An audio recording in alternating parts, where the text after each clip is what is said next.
5 पे ध्यान दो। क्वेश्चन नंबर 5 क्या कह रहा है? Exercise 10.2 circle. क्वेश्चन नंबर 5 क्या कह रहा है? Prove that perpendicular at the point of contact to tangent to a circle passes through a center. देखो ये क्या कह रहा है कि एक सर्कल है हमारे पास, क्या है? सर्कल। अब मान लो कि मैंने ये बना दिया सर्कल, और यहाँ पे क्या हो गया? ये टेंजेंट हो गया, ठीक है ना?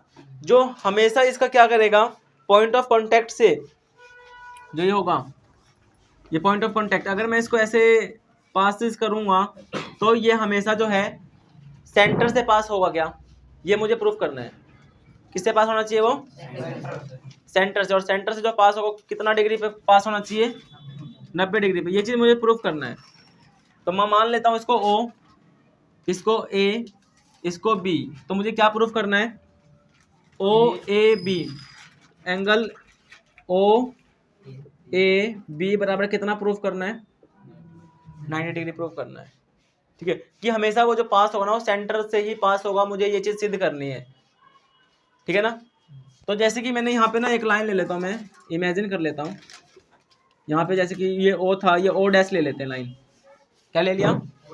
O डैश, ठीक है? प्रूफ पे चलते हैं। हम ये कह रहे हैं कि O डैश AB बराबर कितना? 90 डिग्री। मतलब कि ये जो एंगल है वो कितना डिग्री है? 90 डिग्री। ये सिद्ध करने के लिए मुझे वो कह रहा है कि ये जो होना चाहिए, सॉरी मैंने ये मान लिया इक्वेशन नंबर 1। उसके बाद हमें पता है कि रेडियस परपेंडिकुलर टू क्या होता है? रेडियस परपेंडिकुलर टू क्या होता है भाई?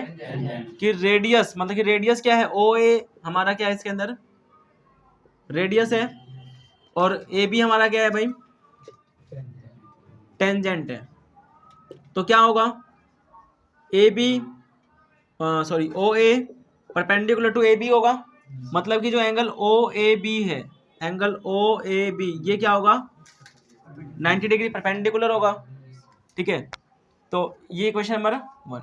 यहाँ से कंक्लूजन क्या निकाला कि इक्वेशन नंबर 1 और इक्वेशन नंबर 2 दोनों क्या है? और ये क्या कहता है? ये कौन कहता है? ये थ्योरम हमें कौन से कहता है? थ्योरम 10.1 ये हमारी थ्योरम कहता है। ये तो हमने क्या किया? मात्र एज्यूम किया है। क्या ये दोनों बातें सही होगी? क्या ये दोनों बातें सही होगी? दोनों बातें सही नहीं हो सकती। अगर ये हमारा 90 डिग्री है तो ये 90 डिग्री नहीं होगा, या ये 90 डिग्री है तो फिर हमारा ये 90 डिग्री नहीं होगा, ठीक है? एक साथ तो एक ही बार होगा। मतलब कि ये दोनों कभी भी बराबर नहीं होंगे। ये चीज सही है हमारी, क्योंकि थ्योरम कभी भी गलत नहीं कहती, ठीक है ना? और रेडियस जो है, radius always passes through the centre. वो सेंटर से ही पास होता है। तो हम ये कह सकते हैं कि जो हमेशा जो हमारा ये होगा परपेंडिकुलरली, जो यहाँ पे बनेगा परपेंडिकुलर जो बनेगा वो हमेशा किससे पास होगा? सेंटर से पास होगा। हमें यही चीज सिद्ध करनी थी कि सेंटर से पास होता है या नहीं। मैंने मान लिया कि सेंटर से पास नहीं होता, कि ले भाई सेंटर से पास मैंने नहीं किया, तो ये मैंने कह दिया कि 90 डिग्री मैंने मान लिया ये 90 डिग्री। लेकिन थ्योरम के हिसाब से क्या कहता है? थ्योरम हमें ये कहता है, ये कहता है।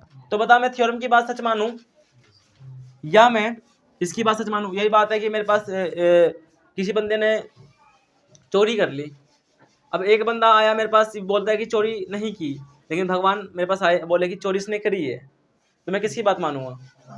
भगवान की बात मानूंगा। हालांकि भगवान आके मुझे नहीं बोलेगा, लेकिन भगवान मैंने किसको मान लिया? एक परिमेय को मान लिया। परिमेय का मतलब ये हो गया कि यहाँ पे थ्योरम एक तरह का भगवान है। भगवान परिमेय कभी भी, मतलब कि थ्योरम कभी भी गलत नहीं होता। तो थ्योरम की मैंने बात मानी। मैंने बोला कि OAB जो होगा वो 90 डिग्री होगा, लेकिन तू 90 डिग्री। तो हमने माना कि जो ये 90 डिग्री होगा, मतलब कि रेडियस 90 डिग्री पे होगा। तो रेडियस जो पास होता है वो सेंटर से पास होता है। तो सेंटर से पास हो रहा है, तो हम कह सकते हैं कि जो परपेंडिकुलर होगा टेंजेंट के ऊपर वो हमेशा किससे पास होगा? सेंटर से पास होगा। क्वेश्चन कंप्लीट हो गया, ठीक है? समझ में आई बात? ये सारी चीजें आपको लिख के आनी है इसमें। क्लियर हुई बात? और तू इतने दिन से आ क्यों नहीं रहा था? पहले तो ये बता दे भाई मेरे को। तेरी छठ पूजा हो गई? हैं? प्रसाद कहाँ है फिर मेरा? कब लेके आएगा? कल के? आज? हाँ, काम होने के बाद, ठीक है ना। तो 5वां क्वेश्चन आपका हो गया, करोगे इसको खुद से, है ना? तो आंसर वाली बात तो सर जी निशान लगाना जरूरी है? हाँ, जो उसमें आंसर वाली बात कहना, मेरे पास मेरे क्लास में ना, मेरे क्लासमेट में एक फ्रेंड था मेरा, उसको ना सारे आंसर याद होते थे, बताया मैंने, सारे आंसर, उसको सारे आंसर याद होते थे। और भगवान के दिया से उसका सेंटर जो पड़ा ना, हम दोनों का ही सेंटर था, लेकिन रूम भी एक ही था। सवाल करा मैं आंसर, मैं इसका ये है। फिर मैं कहता ये वाला सवाल है, वो वाला बैलून वाला सवाल है, अच्छा ये इसका, मैं हाँ इसका आंसर ये है। बोला बोट वाला सवाल है, जहाज वाला, इसका अच्छा ये, इसका आंसर ये है। सारे आंसर को याद थे, क्वेश्चन उसको एक भी नहीं आता था। जैसे कि वही है ना कि पेडेस्टल वाला क्वेश्चन है, पेडेस्टल वाला क्वेश्चन है, तो बोल देता था वो पेडेस्टल वाला क्वेश्चन है, लेकिन करना कैसे उसको ये नहीं आता था, लेकिन कहेगा इसका आंसर ये है। अब तू दिखा मेरे को कैसे करना है, मैं तो आंसर बताऊंगा। मैं ठीक है मैं करूंगा, तू आंसर देख, क्योंकि आंसर पे मैं कभी फोकस करता नहीं। मैं कभी भी देखना सवाल करूंगा तो मैं पीछे बहुत कम देखता हूँ कि आंसर मैच हो रहा है या नहीं हो रहा है, ठीक है ना। कॉन्सेप्ट मेन होता है, और उसको आंसर सारे आते हैं, मेरा फायदा हो गया, उसका फायदा हो गया, है ना। मुझे आंसर नहीं आते थे। चलो क्वेश्चन नंबर 8, क्योंकि मैं 7 तक करा चुका हूँ। किसी को छठा 7वां क्वेश्चन समझना है तो बता दीजिए मेरे को, मैं समझा देता हूँ। पीजीटी वाले क्वेश्चन है, पाइथागोरस वाले क्वेश्चन है, बड़े ही आसान क्वेश्चन है। और मैंने आपको बता भी रखा है कि पाइथागोरस थ्योरम क्यों लगाते हैं। हेलो, पाइथागोरस थ्योरम क्यों लगाते हैं पता है ना इसमें? क्योंकि रेडियस परपेंडिकुलर टू टेंजेंट होता है, और वहां पर एक ट्रायंगल के रूप में कुछ बन जाता है। ट्रायंगल के रूप में बनने के बाद वो भी राइट एंगल ट्रायंगल बन जाता है, इसलिए पाइथागोरस लगाते हैं। अगर कोई और ट्रायंगल एरे गेरे नत्थु गेरे बन जाए तो फिर तो वहां पे पाइथागोरस मत लगा देना हंस के, ठीक है ना। क्वेश्चन नंबर 8, क्वेश्चन नंबर 8 कह रहे हैं कि a quadrilateral ABCD is drawn to circumscribe a circle. Circumscribe a circle का मतलब क्या हो गया कि देखो एक क्वाड्रिलेटर बनाया गया है, सर्कमस्क्राइब का मतलब ये हो गया कि उसके बीच में सर्कल को फिट कर दिया गया है। क्या कर दिया गया? उसके बीच में सर्कल को फिट कर दिया गया है। किसके बीच में? क्वाड्रिलेटरल के बीच में। किसके बीच में भाई? तो देखो यहाँ पर मैं पहले क्या करूंगा, एक क्वाड्रिलेटरल बना लेता हूँ।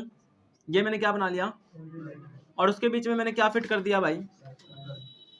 सर्कल फिट कर दिया। और यहाँ पे नेमिंग क्या है क्वाड्रिलेटरल की? ABCD। और कुछ बाइक वाले होते हैं ना, पागल होते हैं, पी बजाते हुए चलेंगे, पता नहीं खुले सांड आ गए हो जैसे। और बीच में देखो इसका नाम दे रखा है, सॉरी मैंने नाम शायद अलग से लिख दिया इसमें, कोई दिक्कत नहीं है इसमें। AB के पॉइंट पर P है, AB पर क्या है? कोई दिक्कत नहीं है, कोई दिक्कत नहीं है। अच्छा हाँ ये सही कह रहा है, ऊपर है AB ना, तो P यहाँ पे चला जाएगा ना। अच्छा CB पे क्या जाएगा? क्यों? CB पे क्या जाएगा? क्यों? और AD पे क्या जाएगा? AD पर S। डायग्राम में थोड़ी सी कमी आएगी, बाकी सवाल हो गया। डायग्राम बन गया। प्रूफ क्या करना है? टू प्रूफ में क्या लिखोगे? टू प्रूफ में क्या लिखोगे? टू प्रूफ में लिखोगे AB plus CD equal to AD plus BC। जिस बच्चे को थ्योरम 10.2 आती है वो सवाल बड़ा ही आसानी से कर लेगा, ठीक है ना। देखो प्रूफ कैसे करेंगे। 4 बाहर वाले पॉइंट है। कितने बाहर वाले पॉइंट है? कौन कौन से? सर्कल के बाहर 4, सर्कल के बाहर 4 पॉइंट है। कौन कौन से? ABCD। तो उन्हीं चीजों का यूज करते हुए, और बात समझ लो इस चीज को। देखो मैं अगर A पॉइंट पे खड़ा हूं, ध्यान से देना, अगर मैं A पॉइंट पे खड़ा हूं तो वहां से 2 टेंजेंट निकल जाते हैं, एक टेंजेंट ये और एक टेंजेंट, 2 टेंजेंट निकल गए, और दोनों टेंजेंट की जो लंबाई होगी वो बराबर होगी। कौन कौन कहता है? ये थ्योरम 10.2 कहता है। कौन कहता है? हाँ, तो यहाँ पे लिखेंगे फ्रॉम पॉइंट ए पॉइंट से, ए पॉइंट से। और ए पॉइंट क्या है? ए पॉइंट क्या है? A point is a external point, external point of circle, यही है ना। तो दोनों टेंजेंट की लंबाई बराबर होगी, ये थ्योरम 10.2 कहता है। तो मतलब यहाँ पे AP बराबर क्या होगा? AS। चाहे आप इसको AS इधर लिख दो, AP इधर लिख दो, कोई दिक्कत नहीं है इसमें। लिखेंगे क्या? बाय थ्योरम A पॉइंट की बात होगी। अब लिखेंगे फ्रॉम पॉइंट B। मैं बार बार नहीं लिखूंगा, आप लिख देना from point B। Equation number 1 इसको मान लो। इस पॉइंट से देखो बीपी और बी क्यू बराबर होंगे क्योंकि दो टेंजेंट है, तो बीपी किधर लिखूं, इधर लिख देता हूं बीपी, और बराबर क्या होगा बाय थ्योरम 10.2, इसको मान लो equation number 2। Second C point पे आ जाओ भाई, सी क्यू यहाँ लिख देते हैं क्योंकि क्यू क्यू वाले मिल जाएंगे, यहाँ पे पीपी वाले मैंने मिला दिए थे, सी क्यू और यहाँ पे सी आर, यहाँ पे आर है तो सी आर हो जाएगा बाय थ्योरम, बस सी आर के दोस्त। अब देखो डी पॉइंट पे आ जाओ, डी आर, अब डी आर आ गया है ना, डी आर और यहाँ पे डी एस, इक्वेशन नंबर 4। अब क्या करेंगे, चारों इक्वेशनों को प्लस कर देंगे, के 1 2 3 4, हाँ 10.2 थ्योरम है वो, ठीक है ना। इक्वेशन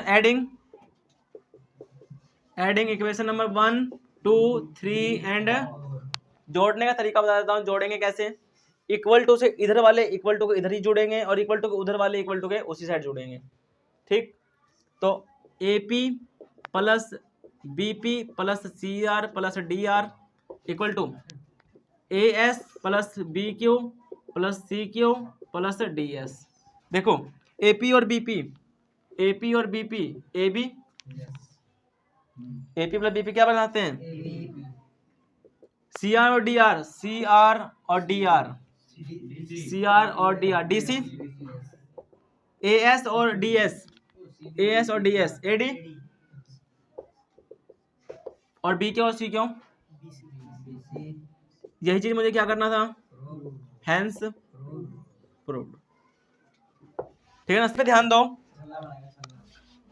बस। अब ओए फिगर दे रखा आपको 10.13 XY and X dash Y dash are two parallel tangents to a circle with center O and the another tangent AB with point of contact C intersecting XY at A and X dash Y dash at B proved at angle AOB। पहले मैं एक diagram बना देता हूँ फिर उसके बाद अच्छे से समझा देता हूँ इसको। डायग्राम आपको दे रखा है, देखो एक ये सर्कल हो गया, क्या हो गया, दो टेंजेंट हमारे पास, एक टेंजेंट है हमारे पास XY और एक है हमारे पास एक और टेंजेंट है X डैश Y डैश, और यहाँ पे एक हमारे पास क्या है, सेंटर है O के साथ, और हमारे पास ये पॉइंट P है, ये पॉइंट O है और ये पॉइंट Q है, ठीक है ना। और एक अनदर टेंजेंट है AB जिसका पॉइंट ऑफ कांटेक्ट क्या है C, जिसका पॉइंट ऑफ कांटेक्ट क्या है, और मैं इसको ऐसे मिला देता हूं। हमें प्रूफ क्या करना है, ध्यान से देखना, हमें प्रूफ क्या करना है। गिवन में सारी बातें लिख दोगे, कहां से कहां तक लिखोगे गिवन में, XY से लेके B तक, XY से लेके पूरा B तक गिवन में लिख देना। और प्रूफ में क्या लिखोगे, सॉरी टू प्रूफ में एंगल AOB बराबर 90 डिग्री, AOB बराबर 90 डिग्री, ये हमें 90 डिग्री प्रूफ करना है। क्या करना है, 90, एक बार चुप रहे, रिपीट मत कर मेरी ही बात को। ये नहीं है कि तुमने वो वाली वीडियो देखी है, जैसे जैसे हम बोलते हैं वैसे वैसे मंत्र फूकते रहिए, है ना, और तारा पुकवाड़ा वो वीडियो, वो वाला काम है तेरे साथ। बिल्ली वाली बात नहीं है, कोई सी और बात है इसमें। देखो इसमें क्या करेंगे, यहाँ पे हमें 90 डिग्री प्रूफ करना है, एक कंस्ट्रक्शन करना पड़ेगा इसमें। हमें क्या करना पड़ेगा, कंस्ट्रक्शन, मतलब क्या करेंगे, O से लेके C तक कोई लाइन जोड़ेंगे, joining A line O to C। देखो यहाँ पे एक ट्रायंगल ये बन गया, एक ट्रायंगल ये बन गया, एक ट्रायंगल ये बन गया, एक ट्रायंगल ये बन गया, बन गया नहीं बन गया, है ना। और बात करते हैं यहाँ पे प्रूफ की। प्रूफ कैसे करेंगे, देखो ये वाला पॉइंट क्या है, सर्कल का बाहरी बिंदु, सर्कल का सर्कल के बाहर वाले बिंदु से अगर कोई दो टेंजेंट खींचे जाते हैं तो उसके जो लंबाई होगी, उसकी जो लंबाई होगी वो दोनों लंबाई कैसी होगी, बराबर लंबाई होगी। कैसी लंबाई होगी उसकी भाई, बराबर लंबाई होगी। तो मतलब ये कह सकता हूँ कि PA बराबर AC होगा या नहीं होगा? होगा भाई। तो ट्राइंगल में देखो इसमें ले लेता हूँ, इसको मान लेता हूँ एंगल 1, इसको एंगल 2, इसको 3, इसको 4। तो देखो एंगल यहाँ पे मैं ट्राइंगल ले लेता हूँ, in triangle POA, triangle POA and मैंने ट्राइंगल ले लिया AOC, ट्राइंगल AOC ले लिया। बात आ गई समझ में? देखो इसमें PA बराबर AC होगा या नहीं होगा? PA बराबर AC होगा या नहीं होगा? होगा। किससे? Bye theorem 10.2, bye theorem. और इसमें OA है, इसमें भी O है, कॉमन। देखो क्योंकि मैं देखो इस वाले ट्रायंगल को कॉन्ग्रुएंट प्रूफ कर रहा हूँ, और कॉन्ग्रुएंट प्रूफ करने के लिए कोई भी 3 क्राइटेरिया, कोई भी 3 चीज लगा देना, या फिर साइड या साइड एंगल साइड, इस तरीके से कोई भी 3 चीज लगा देना, वो कॉन्ग्रुएंट प्रूफ हो जाएगा। अगर कॉन्ग्रुएंट वो प्रूफ हो गया तो उसका हर एक पार्ट, उस ट्राइंगल का हर एक पार्ट दूसरे वाले ट्राइंगल के क्या होगा? बिल्कुल सेम टू सेम होगा, सिमिलर होगा, हर एक चीज डिट्टो सेम टू सेम। उसके बाद बात कर लेते हैं क्या है, और देखो इसके अंदर OP, इसके अंदर OC, दोनों क्या है? रेडियस ऑफ सर्कल है। रेडियस ऑफ क्या है? ये साइड हो गया, ये साइड हो गया, ये साइड हो गया। 3 क्राइटेरिया, मैंने 3 क्राइटेरिया पूरा कर दिया। तो जो ट्राइंगल है POA कॉन्ग्रुएंट होगा किसके? Triangle AO।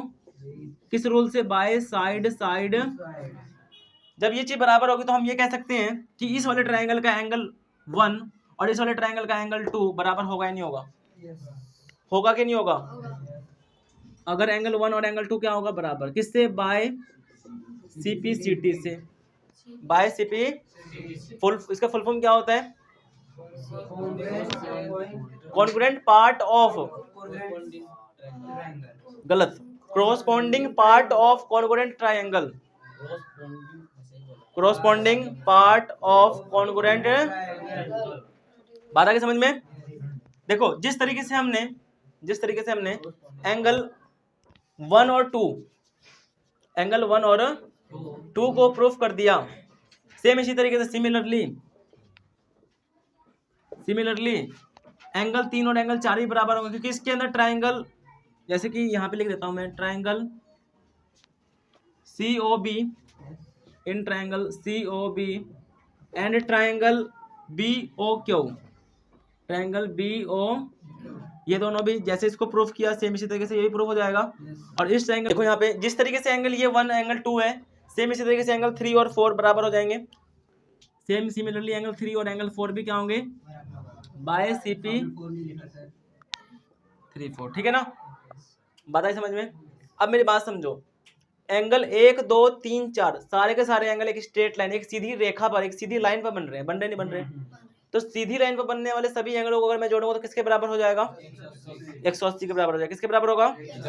180 के बराबर हो जाएगा। तो मैं ऐसे कर लेता हूँ, angle 1 plus angle 2 plus angle 3 plus angle 4 बराबर किसके? रीजन क्या लिखोगे? Straight line angle. और मुझे चाहिए क्या? देखो एंगल AOB मुझे सिद्ध करना है, तो एंगल 1 और 2 AOB में कौन कौन से एंगल आते हैं? 2 और 3। मतलब कि AOB जो बना है एंगल 2 प्लस में एंगल 3 करके बना है, नहीं बना है? ठीक है, तो यहाँ पे मैं 2 और 3 को रखूंगा और 1 की जगह पे मैं एंगल 2 कर सकता हूँ, यहाँ पे एंगल 2 हो गया। और एंगल 3 को छेड़ना ही नहीं है, क्योंकि एंगल 3 तो मुझे चाहिए। तो जिसको नहीं चाहिए ना उसको गायब करने की कोशिश किया करो। एंगल 4 नहीं चाहिए भाई, एंगल 4 की जगह पे क्या करेंगे? तो 2 बार एंगल 2, 2 बार एंगल 3, कॉमन क्या आ रहा है? एंगल 2 प्लस एंगल 3 बराबर किसके? 180। मल्टीप्लाई में इधर आके डिवाइड में हो गए, यहाँ पे आ गया 90 डिग्री। एंगल 2 और 3 को मिलके क्या बनाते हैं? AOB बराबर 90 डिग्री, हैंस प्रूफ। समझ में आया? एक बार और समझा देता हूँ, ध्यान से समझना। देखो हमें कहा था कि एक XY, एक X dash Y dash, 2 tangent है। कितने टेंजेंट है? 2 टेंजेंट। एक डायमीटर है, सेंटर O है। एक और टेंजेंट बोला उसने। कितने टेंजेंट बोला? एक और टेंजेंट बोला, जो कि बोला कि पॉइंट ऑफ कांटेक्ट जिसका क्या है? C इसका पॉइंट ऑफ कांटेक्ट है। C क्या है इसका? पॉइंट ऑफ कांटेक्ट है, जिसमें O और C जो है, मैंने एक कंस्ट्रक्शन कर लिया जिसमें 1 2 3 4 ट्रायंगल बन गया। जिसमें मैंने इस वाले ट्रायंगल को इसके कॉन्ग्रुएंट प्रूफ कर दिया। एंगल 1 और 2 क्या हो गए? कॉन्ग्रुएंट मतलब बराबर हो गए। इसी तरीके से एंगल 3 और एंगल 4 बराबर हो गए, जिसके अंदर हमें पता है कि स्ट्रेट लाइन पर चारों एंगल बन रहे हैं और चारों एंगल को जोड़ के किसके एंगल के बराबर आता है? 180 आता है। तो 180 हो गया ये। तो हमें प्रूफ करना है एंगल 2 और 3 के रूप में।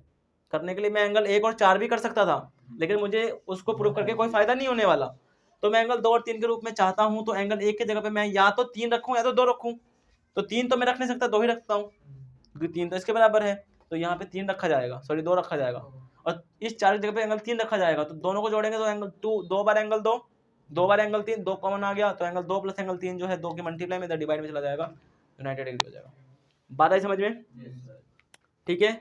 जहां तक जो मैंने क्वेश्चन कराया है आपको, घर से खुद प्रैक्टिस करके लाओगे, और एक एक सवाल कल मैं चेक भी करूंगा, और हो सकता है कि कल मैं यहाँ तक का टेस्ट ले लूँ, ठीक है ना। और जो टेस्ट होगा वो एनसीईआरटी से नहीं होगा, इस बुक वाले क्वेश्चन से भूल जाना कि बुक वाले क्वेश्चन आएंगे। मैं अपनी तरफ से बनाऊंगा क्वेश्चन।